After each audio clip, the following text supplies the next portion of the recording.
Even if you were born after full gestation period, still one part of the body was unformed. Do you know which one? Top of the head. This was still unformed because that is the entry point for the life process into the physical mass of flesh that your parents offered for the life. You don't create life, you only create a receptacle for life. You create a bowl, you create a chalice, but life has to enter. So, that point was unformed because that is the entry point and there are various aspects to that, we will not go into it now. So this is the kalpa, this is where life began. Life entered the physical body, so that is the kalpanath. And beyond that is the muktinath. In the human body, there are 114 chakras, 112 are in the physical realm, the two are above. So the 113th one is referred to as the Muktinath because that is the point of liberation, and 114th one is called as Kailash, that is the abode of Shiva himself. It is important to come to Pushupatinath before we go to Kailash. We will bypass Muktinath because we don't want you to leave. You're just a tourist. You want to see all this and go back to life, isn't it? You're not planning to exit through this, so we will skip Muktinath.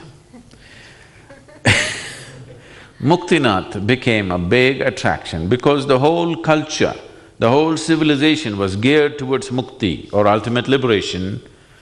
People went for it. They went for it in gross ways. After some time, it became a coveted place. So everybody wanted to conquer that place. King after king, they thought if they conquer that space, they will attain to liberation. They went for it. So this temple was demolished 100 times over and rebuilt 100 times by different people at different periods, and they even changed the deity many times. All kinds of deities came up. Presently, there is a Vishnu's deity there. And to make it attractive, they made it a deity. It's a golden deity, almost the size of a full-grown man. And then as if that was not necessary, after the Buddhists came and their culture also was oriented towards their nirvana or mukti, they also went for Muktinath. And they set up their stupas and said, this is important for us. Everybody wanted to conquer Muktinath rather than striving for mukti. Located in the Muktinath valley at an altitude of 12,100 feet, Muktinath temple is the home of one of the 51 Shaktipitas and is said to be the Sati Devi's right cheek. For Tibetan Buddhist, Muktinath is one of the 24 tantric places, a very important place of Dakinis who are goddesses known as sky dancers. They see the Murti as a manifestation of Avalokiteshvara. Muktinath is also important to the Vaishnavites who consider it one of the Divya Desams. It is believed that one should visit this temple after completing the Chardham Yatra. The ancient Kali Gandaki river, which is mentioned in the Mahabharata and Shiv Purana, is left bank tributary of the river Ganga. The water from Gandaki river continuously flows through the mouth of 108 bull-shaped water spouts called Muktidhara. Devotees take a bath under this chilled water as it is said to grant them salvation.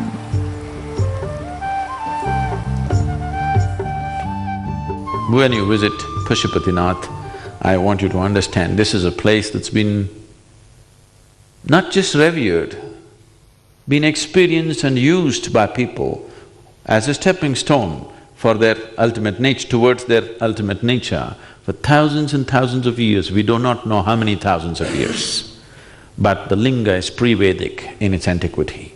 So at least minimum 8,000 years. It's much more than that. So the story and the legend behind this is like this. The Pandavas, you heard of those five?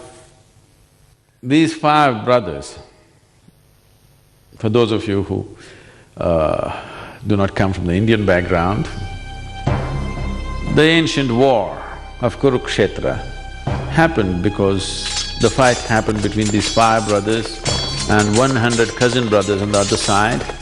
They fought, and it is at this battlefield that Krishna gave the teaching which became the Gita.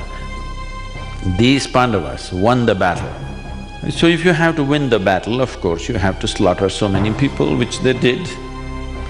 And the slaughter did not include some strange enemies, it included their own brothers, their close friends, their relatives, their grandfather, their guru. Everybody who mattered to them in their life they slaughtered because they had to win the war.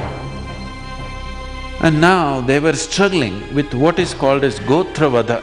Gotravada means they killed their own clan.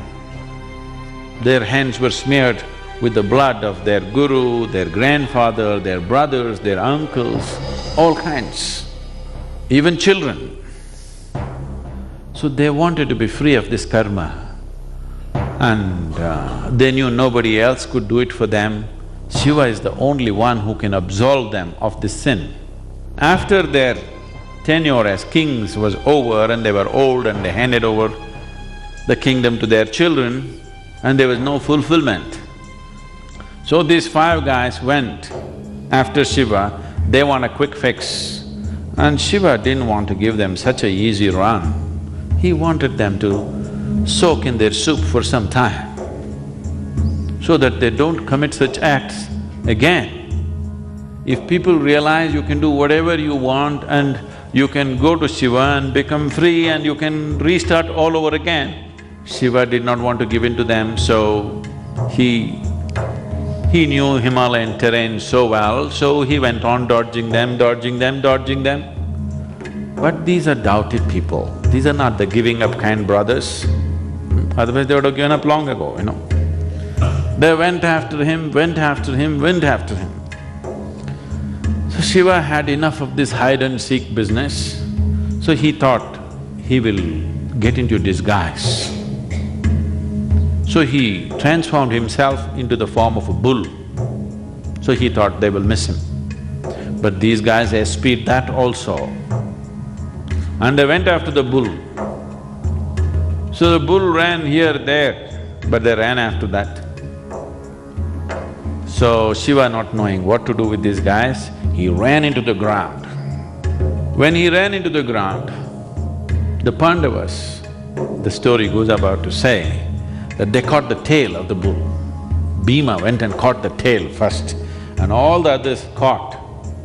And even today, if you do not know this, if a bull or an ox refuses to get up, traditionally, the farmers and the cart drivers know this, that if they hold the tail and just do this, the bull will stand up.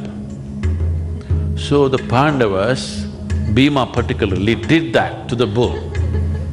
And the bull rose, Shiva had to rise up. When he rose up, his forehead came up in Pushupatinath, his hump came up in Kedar, his horns came up in Tunganath, and his navel came up in Madhya Maheshwar. That's the story. Why such a story is to emotionally link people to the process. It is a scientific process. But unless people are emotionally connected to something, they cannot keep their mind focused upon that. That's true with you even today, isn't it? There are very few human beings who can keep their mind focused upon something which does not emotionally mean anything to them. There are very few human beings with that kind of mental capability. All others need to become passionate about it, otherwise they can't keep their mind on anything for 2 minutes. So the story is mainly to get you emotionally charged. Oh, it's Shiva who went in and these guys torturing him, so he came up. So there's a strong feeling about it. Once there's a strong feeling, wanting to go there, wanting to be there in a certain way, wanting to make use of it is naturally there in a human being. So this is a complete understanding of a human being, how a human being functions, and accordingly a process. Pushupatinath, the linga there, has 4 faces. It's facing the one face that you will see from the front side is the east face. This is called as Tat Purusha, that means the highest kind of being. The western face is called Sadyojatha. The northern face is called as Vamadeva. The southern face is called Aghora. So one is the highest kind of being, another is a giver of joy, another is a master of occult sciences, another is Aghori. That means he is beyond the terrible, that the terrible does not touch him. There is nothing that is repulsive for him. He is an all-embracing kind, not in compassion, as you would like to think. Because I want you to understand that spiritual process in this part of the world never taught you about being loving, being compassionate, being kind. This kind of stuff, they did not even consider it as spiritual. So they thought it was not necessary to teach such things. So Aghori is in an embrace with the existence, not in any kind of emotion, simply because he wants to be like life, because life is naturally all-embracing. He treats food and his excrement the same way. He treats the dead and the alive the same way. He treats a well-preserved body and a rotting body the same way. Not because he's in love, simply because he wants to become absolute life. He does not want to be trapped in his own psychological process. So that's the southern face. The South Indians, I'm looking at you, right? Shiva looked south with that kind of face, an all-embracing face, not in love, not in compassion, just life. And that quality seeped in to every aspect of south. When I say south, anything south of Himalayas is south, not Chennai alone, okay?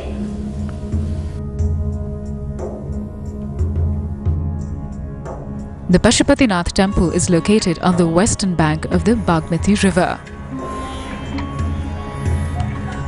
The temple is listed in UNESCO World Heritage Sites list. The temple complex has a certain arrangement of shrines and statues. In the southern side, there is a labyrinth of 64 lingas. The different deities face different directions. Bhairav faces south, Ganesh faces east, Narayan west, and the Navdurgas north.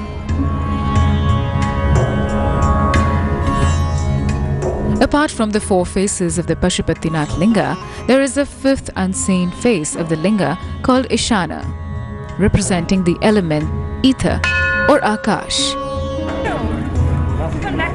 The priests who perform the daily rituals in the temple are Brahmins from the Karnataka and Kerala regions in the South India.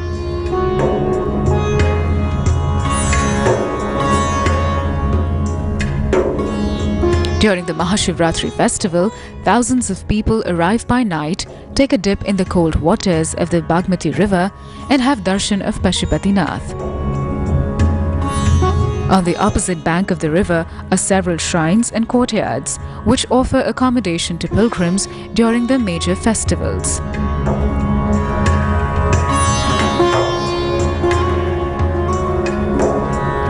The Bagmati originates at the Bhagdwar, above the southern edge of the Shivpuri hills, about 15 kilometers northeast of Kathmandu. The river flows through many places in Nepal, including Swambhunath Stupa, Kathmandu Darbar Square, and the Dakshin Kali Temple.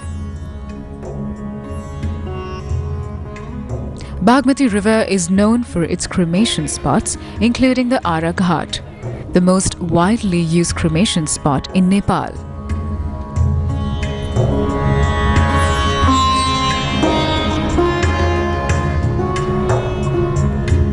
The Nepali Hindu tradition says that the dead body must be dipped into Bagmati river 3 times before cremation.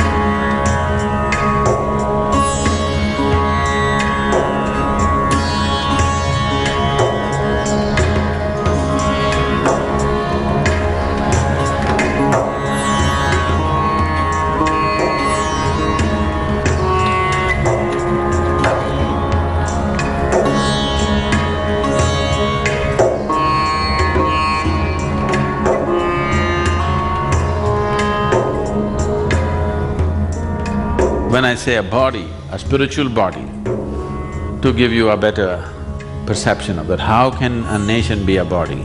To give you a better understanding. For example, JyotirLinga is a spiritual body with all the 7 chakras active and alive. We could easily create a larger body than this, but it will be more difficult to maintain.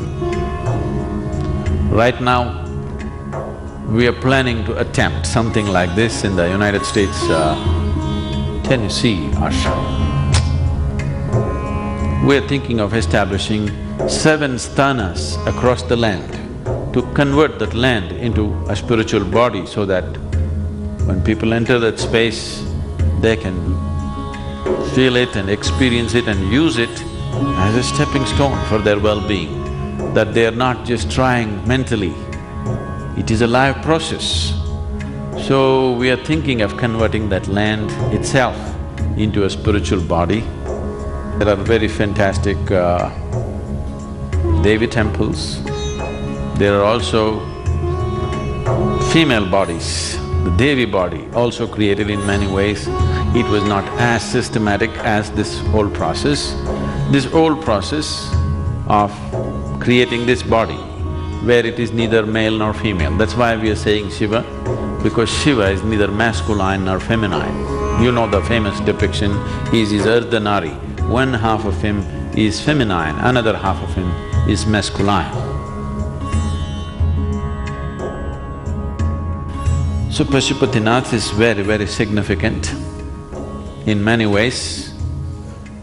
It is a huge stepping stone in this system. There are still certain… what to call them, certain traditions which are actively making use of this process. One tradition which is making use of this very actively, and you can still see them if you go to Pushupatinath, is the Nathi community. Have you heard of Nathis, Gorakhnathis? People who come from North India must have heard of Gorakhnathis.